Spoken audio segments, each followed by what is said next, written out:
I'm excited to be here. I got in late yesterday afternoon, surprised.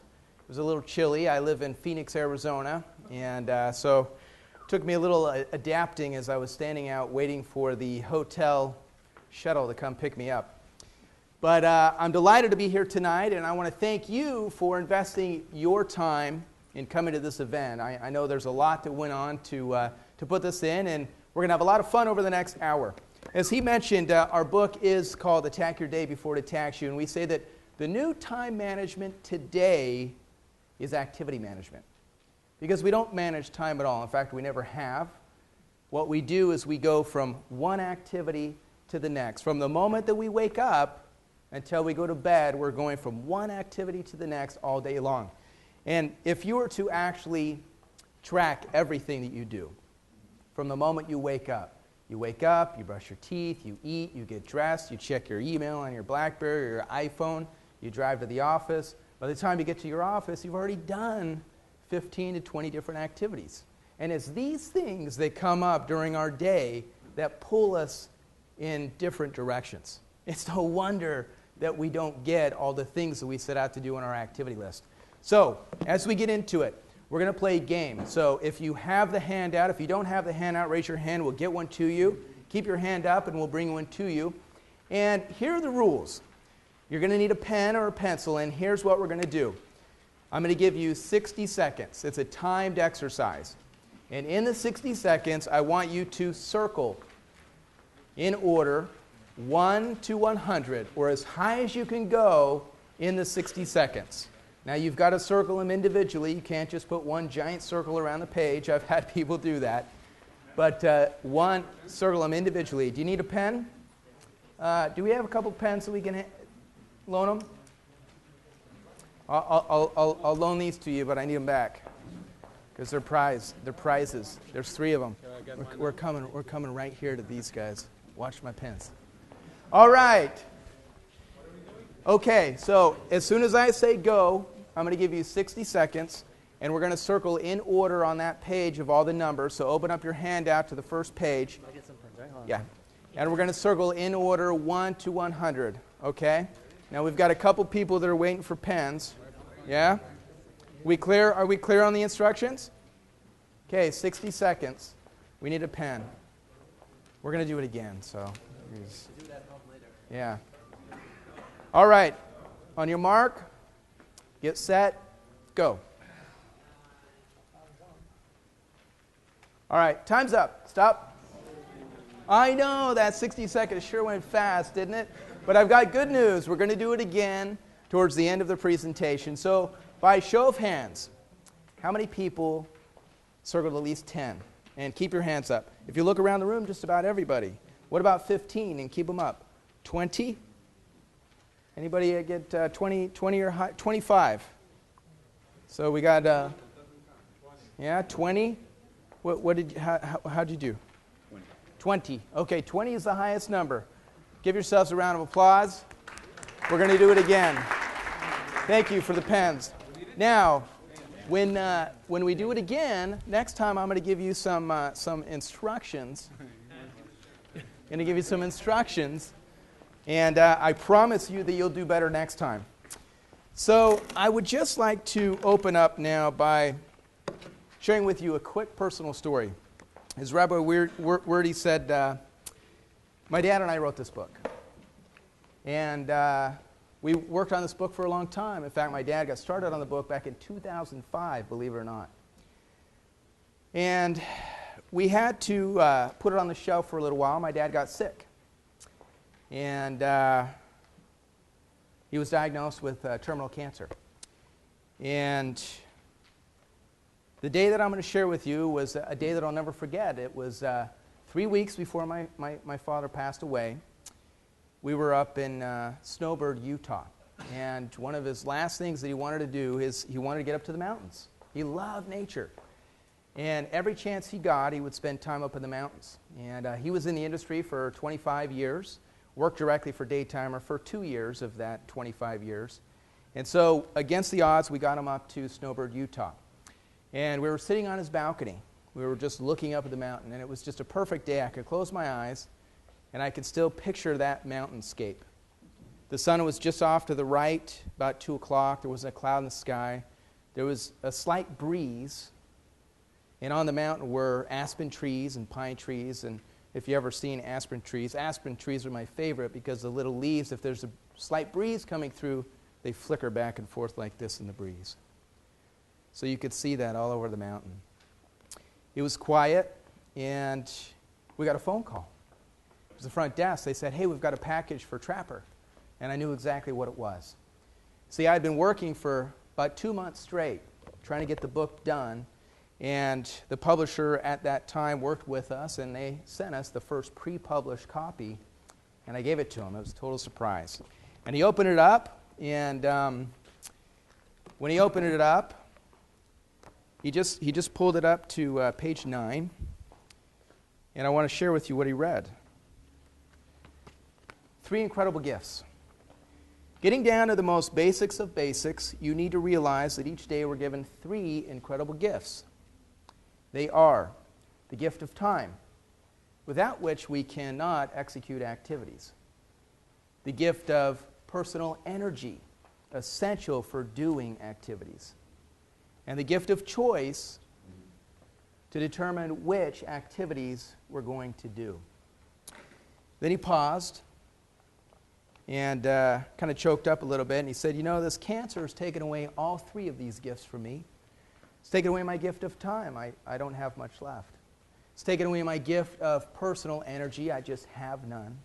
Up until that day, his goal was to hike to the summit every year, and he did 18 years straight.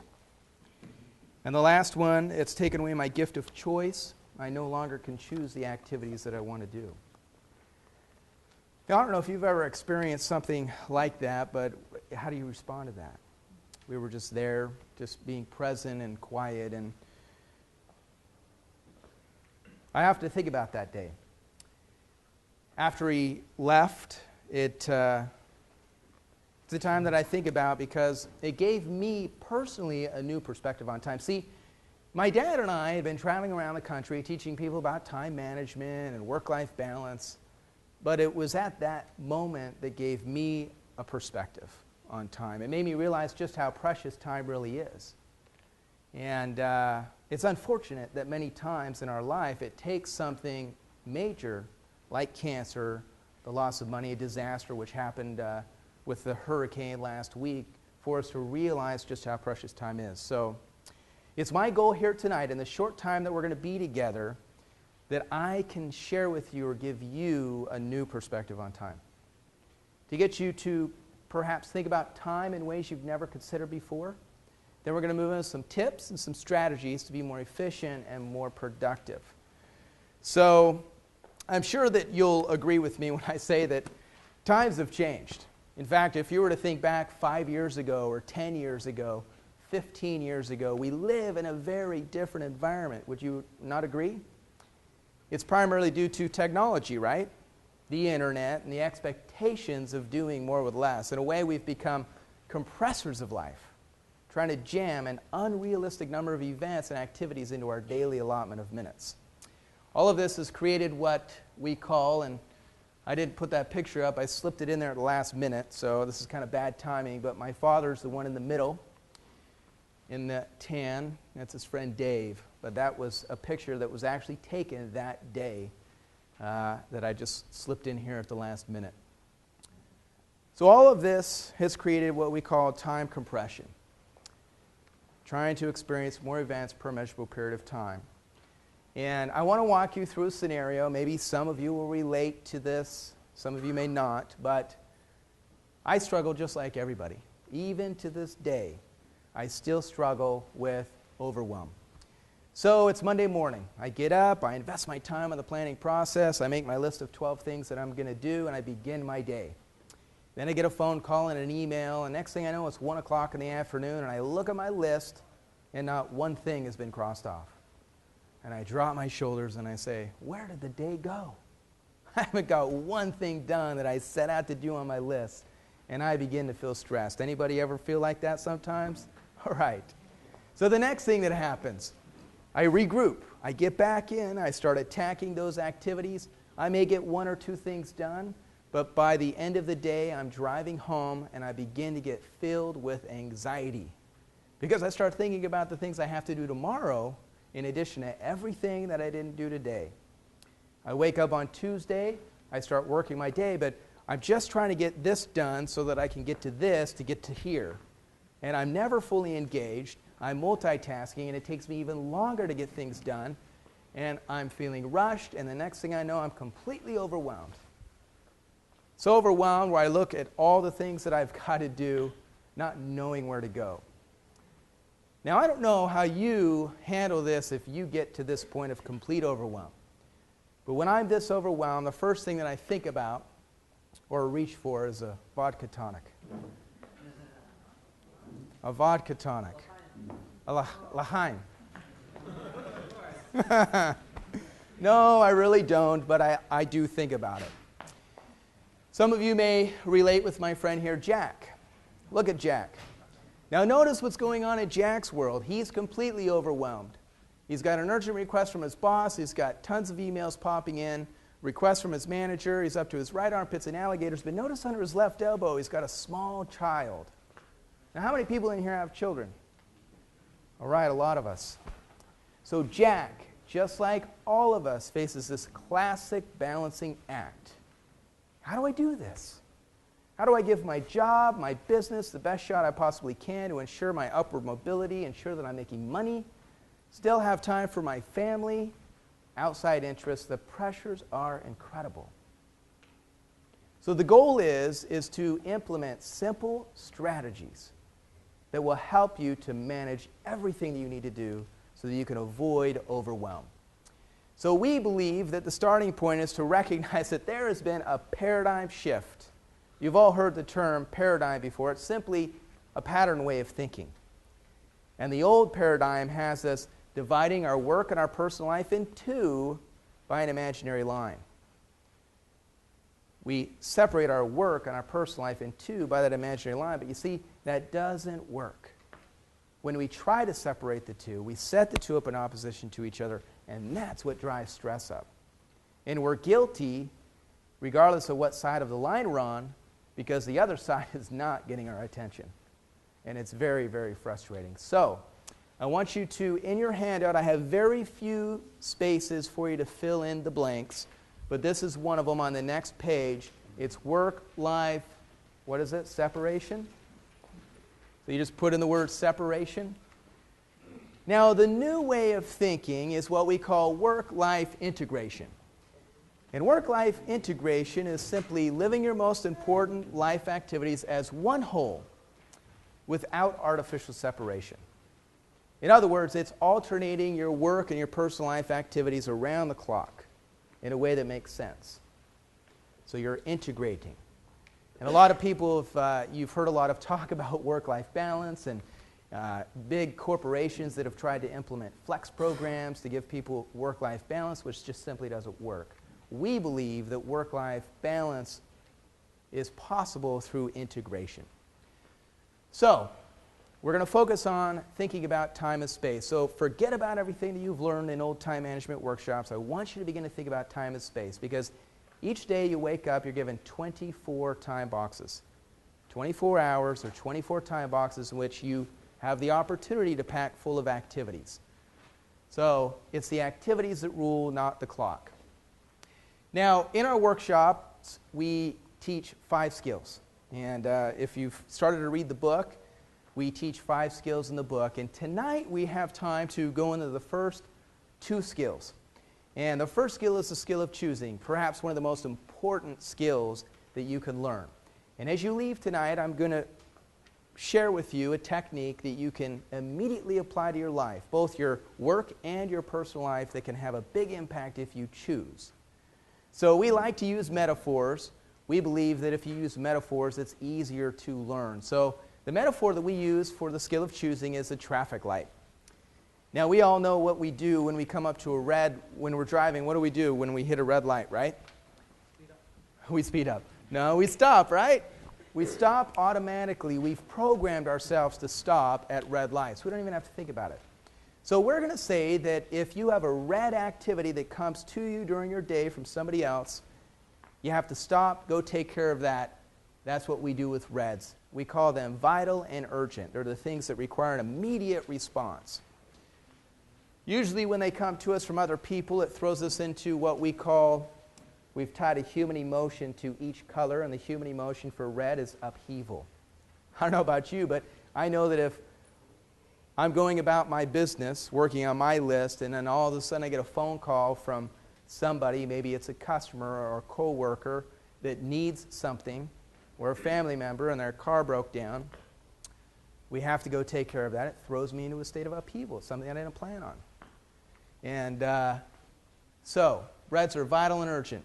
Now I'm going to share with you some typical examples that I have up there. It could be an urgent request from a boss, unscheduled meeting that popped up, equipment breakdown, customer complaint, project deadline, sick employee, sick child, or we get sick. That's a red. So what I'd like to do is I want to do a quick little exercise. This will be the only one that we'll do a group exercise. Just talk with your neighbor to the left or to the right. Come up with 2 or 3 reds that maybe happened to you today, or maybe happened to you last week. Maybe you're running out of gas. I know that's a problem around here, right? In fact, I made a note. I had the opportunity to sit in on one of the sessions downstairs. And Sam, where's Sam? Sam, I hope you don't mind, but I'm gonna share what you said. Sam said, my wife is about ready to have a baby, so congratulations. And I'm afraid to use the car because of not having any gas. Now, is that a red? That's definitely a red. So thanks for the example. So we don't have much time to get through the presentation, but just 2 minutes. Think about your day, talk about it with your neighbors, and come up with 2 or 3 reds that have happened to you maybe in the last week. All right. Let's wrap it up. I appreciate it. Who's willing to share? One or two reds? You could share. Anybody? Oh, you put your hand up first back there. Go ahead. PowerPoint didn't work. The PowerPoint didn't work. Yes, that was a red. Believe me, I've had those before. Okay, how about another one? Here. I'm going to throw this pen at you because there you go. You got the first one. Now that pen, I was at Staples the other day, and it's the old Bic four-color pen, right? You know what I'm talking about? It's got red, it's got green, it's got blue and black. So now when you learn the rest of the colors, you can prioritize your activity list with that. Okay, a couple other reds. Yes? Due to the flooding and everything, half of my incoming shipment got destroyed. That throws us off and customers off. Yeah, definite red. I'm sure we've got more like that. You what? Didn't have pen. Gonna have to be quick on the next one. Sorry, I got 3 to stretch an hour.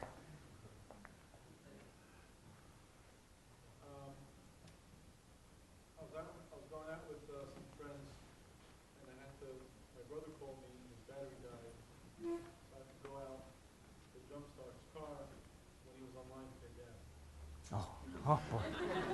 Yeah, that's a good one. How about you guys over here?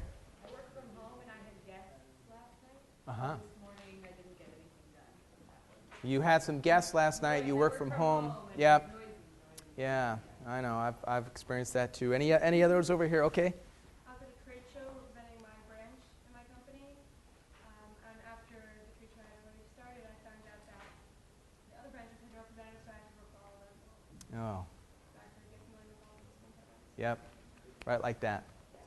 Reds. Okay, one more. I have a customer that had a funeral, had to get them off at the moment now. Customer at a funeral. Saturday night, doesn't matter, I have to get them off. We could probably go on and on, but these red activities, they pop up. And I'd like to share just one personal story about a red event that happened to my uncle. My Uncle Paul, we grew up in the retail business. Before my dad got into speaking, our family business was retail. We sold women's shoes, men's clothes, the whole deal. And When my dad got into speaking, Paul went into the jewelry business. And he worked at this very elegant store. And so on this day, this young couple comes in. They're interested in buying a diamond for their engagement ring. So he takes them to the perfect spot in the store. The lighting is just right. And he pulls out the diamonds, and he pulls out a $9,500 diamond. Puts it in a pair of tweezers. He's got it under the light, slowly twisting it back and forth. It's flickering all around the store. And he's so good. He's talking about, you know, the color, cut, clarity. And he's going like this with his voice. And right at the right time, he's just got this couple wrapped. He says, "Okay, thank you." He says, "Isn't it exquisite? Isn't it exquisite?" Just then, he notices something not quite right. He thinks maybe it's a speck of dust, maybe there's an imperfection, could happen. He pulls it up closer to observe, take a look at it. He inhales as if he's going to blow dust off the diamond. The tweezers snap, shooting the diamond in the back of his throat. He gagged, and he swallowed the $9,500 diamond on the sales floor in front of this couple. True story. True story. True story. I'm sure I probably know what your next question is, but you're too embarrassed to ask. 5 days. 5 days of diamond in the rough. He finally retrieved it. And, you know, something like that doesn't go unnoticed. The local newspaper wrote a story about it. Not in the weekly paper, but in the Sunday paper. And the last line said, "The couple decided on another stone." It's a true story, and, what does that have to do with us? Well, how many diamonds during the course of your day are you forced to swallow? I'm talking about those true reds that take you in a totally different direction or a path that you didn't plan on. They happen to us every day. So is it safe to say what we know the color red stands for? They're the true urgencies that require immediate action, right? Okay. Everybody hear me okay now? Okay. Next color, green. Green is vital, but not urgent. We say, go work on as many green activities as you can because, and he said it earlier, green is where the money's made. Green is where we have some balance in our life. I know that if I'm working on a green activity that's driving me closer to one of my goals in life, being physically fit is one of them. So exercising is one of my activities that I try to do. It's hard when I travel. I know that when I do that, I'm experiencing harmony because I'm working on an activity that's getting me closer to my goal, right? If I don't, I experience the opposite. Now, what happens if I just never exercise? And as I get older and older and I continue to not exercise, what happens? What happens? Yeah. It turns into a red, right? Because now all of a sudden I may experience health issues because I didn't exercise early on in life, and now it becomes a red activity and I'm forced to exercise. We can come up with lots of different examples like that. So my point is that green activities are vital, but they're not urgent. In other words, if we didn't get it done today, it wouldn't be the end of the world. But if we tend to put it off too much, it can turn into a red. So here are some examples. Doing your initial planning. You're planning in the morning. That's a green activity. Sales calls, prospecting, writing up a customer proposal, exercise, family activities. Those are all examples of green activities. So what I'd like to do is we'll do one more exercise with this, and we'll go through the other two colors. But I'd like you to think about what you have to do tomorrow. Tomorrow's Tuesday. What do you have to do tomorrow that would be a green activity? So think about tomorrow or tonight as you plan your day tomorrow and you list the things that you've got to do. I want you to just write down 2 or 3 or more. In fact, write down as many green activities that you have to do tomorrow that you can think of that would fit that classification. Okay. All right. We're going to speed it up a little bit. So who's willing to share a green activity? All right. Votes for Romney. All right, should we give him a pen for that? There you go.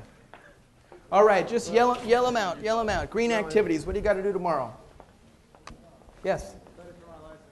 Study for your license. Good one. Review the lecture. Review the lecture. What? You have to sleep. So that's a green activity, absolutely. Back to back. Have breakfast, absolutely. Yes? Yes, going walking in the morning. Coffee. Grade a paper? Pay-per-click ad. Oh, pay-per-click ad. Okay. All right, so you get it. So green activities are primarily what we want to put on our to-do list. Okay. Is there a difference between a routine or something that you have to do? No, there's not a difference between a routine and something that you have to do. Good question. Okay, the next color is the color yellow. Now, yellow stands for not vital, but has some value. In other words, yellow activities are things that we need to do in the future, but we don't have to do them today or tomorrow or maybe even next week or this week. So something that we have to do, but we don't have to do it today or tomorrow, maybe even this week. So we suggest that you proceed on yellows with caution. So if somebody else comes to you during the course of your day with yellow, you reschedule, proceed with what you're doing because you're working on a green activity. So that's what we do with yellow. Same thing if you're driving down the street. Come up to yellow, you have to make that decision. Am I going to go through the light or am I going to stop? So, huh? Yes, that's a very, very good point. He says, it may be yellow for you, but red for somebody else. So what do you do in that situation? So what do you do in that situation? Delegate it to someone. Yeah, delegate it to someone. That's good. If we can delegate yellows, we do. So I've got some examples of yellows that you would have on a traditional to-do list. So maybe working on a sales forecasting plan that's due in a week. Could be your expense report. For me, my expense reports I kind of turn in on Fridays. So I've got some time, so it's a yellow activity. Preparing for a meeting. Maybe it's a standard meeting that we have that's standing every Tuesday, so I've got time for that. You get the idea. So every single one of those, if we put them off too long, will turn into greens and then into reds. So yellow activities we might find on a master task list. Does anybody have a master to-do list, things that you need to do? A couple of hands are going up. So that's where we primarily keep our yellow activities. All right. Last color. What would make it not vital? How do you define vital or not vital? How would you define whether or not it's vital or not? The colors that we use up here and the description that we use for each one is a guideline. We have people that take it and adapt it to their job and to their life because everybody's life, everybody's job, everybody does different things. So what might be red for me might be green for you and vice versa. So you have to come up with that definition of what vital and urgent is to you. Okay?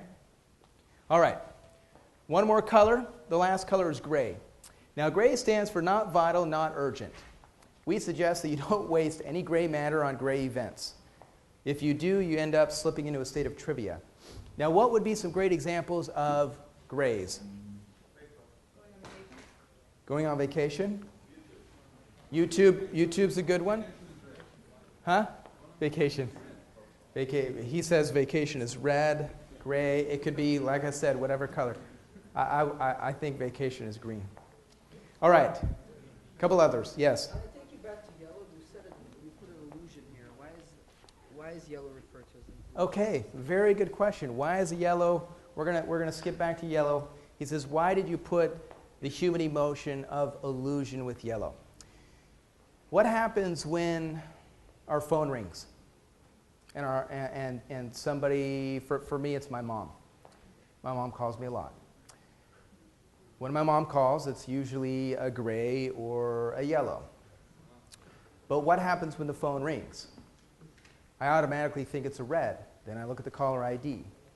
So oftentimes we're put in the state of illusion. Same thing with email. When our email notification goes off telling us that we have 20 new emails, regardless of what we're doing, it's hard not to gravitate to our email to scan who just sent us the emails. And as we're looking at them, everything gives us the illusion that it's a red. So that's how we classify that. That was a very good question. Thank you. All right, so gray. I'm just going to spit them out so that we can move on fast. So office gossip. Gossip is considered a gray. Television, too much television. If we slip into too much television, it's a gray. Too much surfing the internet. Gaming. Do we have any gamers in here that like to game?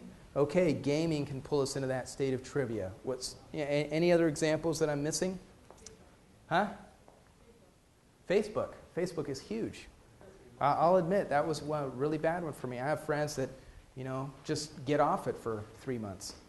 So a gray activity basically is anything that's going to pull us into a state of trivia that's going to suck us into that dead zone.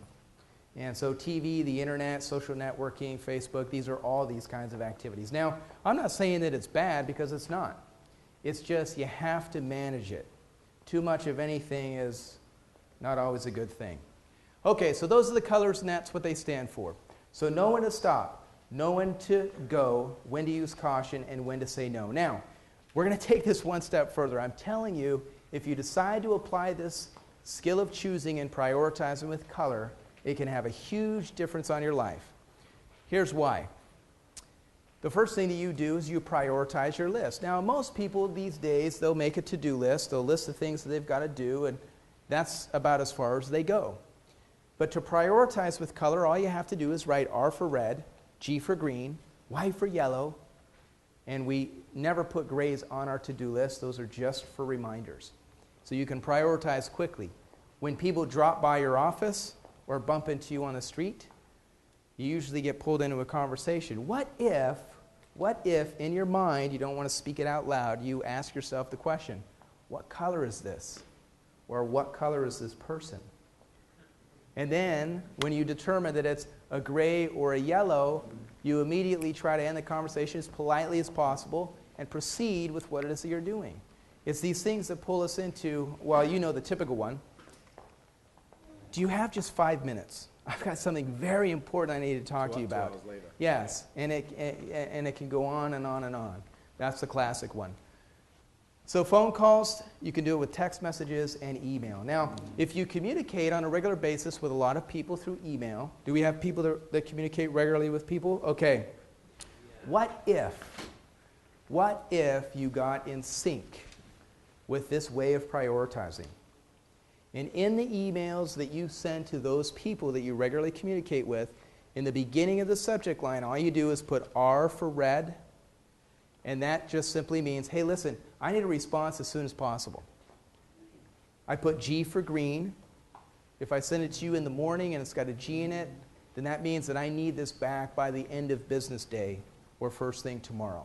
If I put a Y for yellow, it's I need this back sometime in the next couple of days. Now, again, as I mentioned earlier, you determine what level that you want to prioritize that in terms of red may be a couple of hours, green might be end of day or end of day tomorrow. So this works, and I have companies that are still doing this after a year, and it's made their communication more effective. So, any questions on the skill of choosing, prioritizing with colors before we move into the next skill and wrap it up? Yes? Using it in using the colors in communication, you're talking about with employees? Yes. He asked, when you're using color to prioritize in communication, are you talking about with employees? Yes. It would be with employees. It would be maybe with family, with friends, people that you regularly communicate with. Because you can teach this. You can teach this to anybody that you work with or that you hang out with in minutes. Yes? He says, do I have a specific to-do list program that I use? Yes, I do. And we'll talk about it at the end. I'll share with you what I do and what works well for me. Any questions over here? No? Okay. 10 minutes?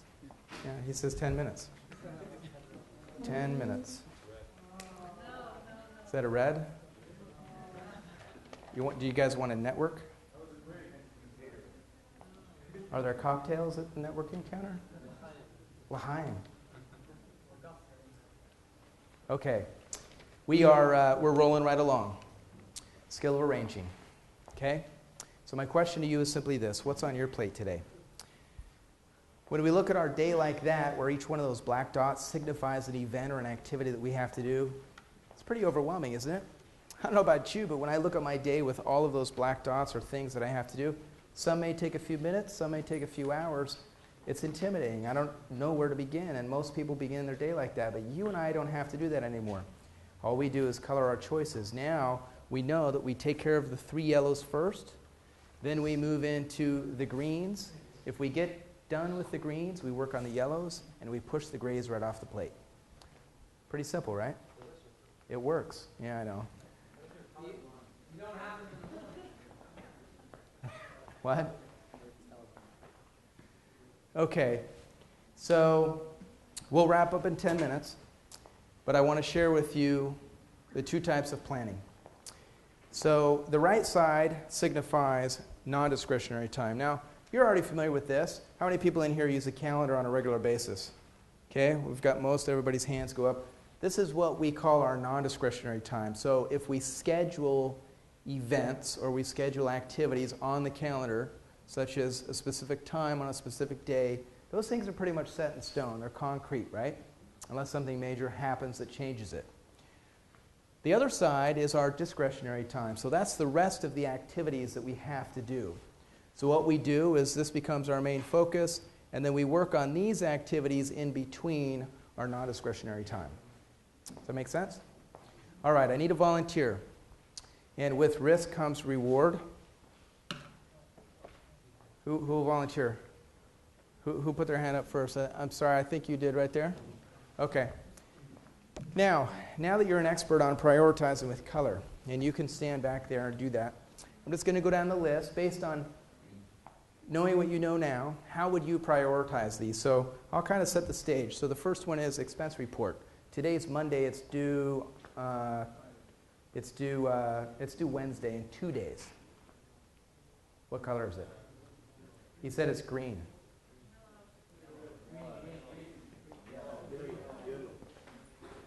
What are you going to go with? Yeah. He said green. Okay. What about, oh shoot. What about, what about equipment breakdown? All right. Let's just do it all together. Looks like you're going to win a book. Research. Okay, yellow. Project planning. Yellow. Customer complaint. Red. Exercise. Purging your email. Yellow. You guys all did pretty good. But I got mostly greens up there. But again, you know, when we put it into context, it depends on when the project is due that we're working on the planning. That would determine whether or not it's a yellow or it's a green. Customer complaint, equipment breakdown, no-brainers. So, you know, I'm a realist. I know that you can have the best planned day, but by 8:30 in the morning, the phone begins to ring, the emails pop up, and pretty soon your day looks like that. Constant reds. Managers in here, right? Okay.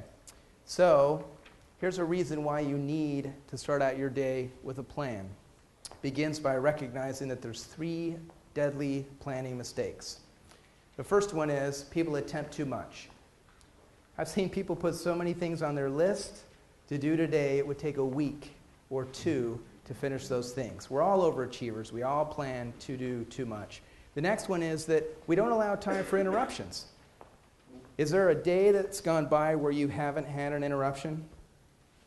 So why let them surprise us? And the last one is people don't use planning guidelines. So I'm going to share with you 4 planning guidelines, then we're going to wrap up with the game. The four friendly planning guides are necessity. And there's a place to write these in your handout. The first one is necessity. So as you sit down to do your initial planning, you say, which activity today is an absolute necessity? And you do those things first. Necessity. The next one is practicality.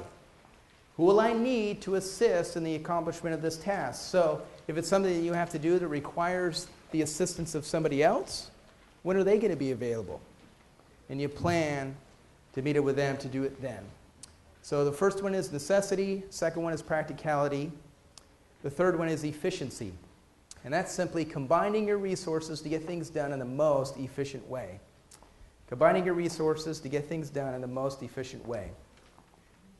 When I think about efficiency, I think about my own time. I know that if I'm writing or working on a marketing piece, I've got to do it before 10 o'clock in the morning because at 10 o'clock I start fading. So when I need my concentration of power, it happens first thing in the morning. So what about you? When are you most efficient with your time? And the last one is spontaneity. We have to reserve time to go after opportunities that pop up during the day, right? So we have to be willing to leave our activity list as we are willing to stick to it. Those reds that pop up that pull us in a different direction, leave room for that. So people always say, well, Mark, how much time should I reserve to be spontaneous? So my rule is 20%. I always try to leave 20% of my day available for the unexpected. So for you, it might be different. If you're a manager, most of your time during your day is probably reserved for the interruptions and distractions for your employees that report to you. All right. You've got one sheet of paper with a bunch of numbers on it. I promised that we'd play this game again. What I'd like you to do is divide it into 4 squares. If you look up there on the screen, you'll see 4. I do a horizontal line and a vertical line. I split it in 4 equal boxes. After you've divided it into 4 equal squares, I want you to look in the top left box. You'll see number 1. Top right box, number 2. Bottom left, number 3. Bottom right, number 4. So that's the pattern. And then it repeats itself. So we go 1, 2, 3, 4, 5, 6, 7, 8. See the zigzag pattern? And that's what it does all the way to 100. We clear? All right, I'll give you 60 seconds again, and whoever gets the highest gets this other book. All right? And you get this book. All right. 3, 2, 1, go. And stop. Gosh, that 60 seconds went so fast. Sometimes I like to let it go. I never do, but I always think, I wonder how long people will keep circling it if I let them just keep going. But all right, so by a show of hands and keep them up, how many people in here circled at least 15? Raise your hand. Keep them up. Just about everybody in here. Okay, 20, 25, 30, 35, 40, 45, 45, 50. Anybody over 50? Nope. So I'm going to go 46. 44. Anybody got higher than 44? What did we get? 45? 45? I can't see it. He cheated, so 45. Anybody? 45 too? Oh boy, we got a tie. What are we going to do? 45.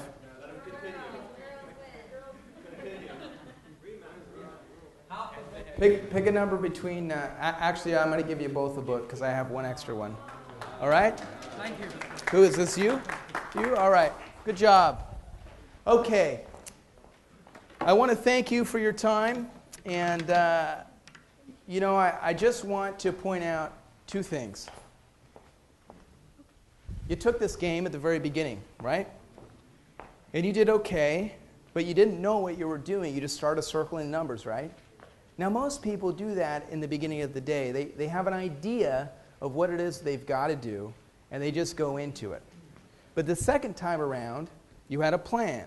You had basic instructions. You knew exactly where to look for those numbers, and just about everybody in here did better. So that's how simple it is. Now, if you approached your day like that, if you started out each day with an initial plan, you're going to have direction. If you prioritize it now using color or another system, you're going to be more efficient. I want to encourage you, since this is fresh in your mind, tomorrow, just for tomorrow, I want you to spend 5 or 10 minutes in the morning, do your initial planning, prioritize it with green, yellow, and red, And I want you to just ask yourself that filter question throughout the day. What color is this before you engage in any activity?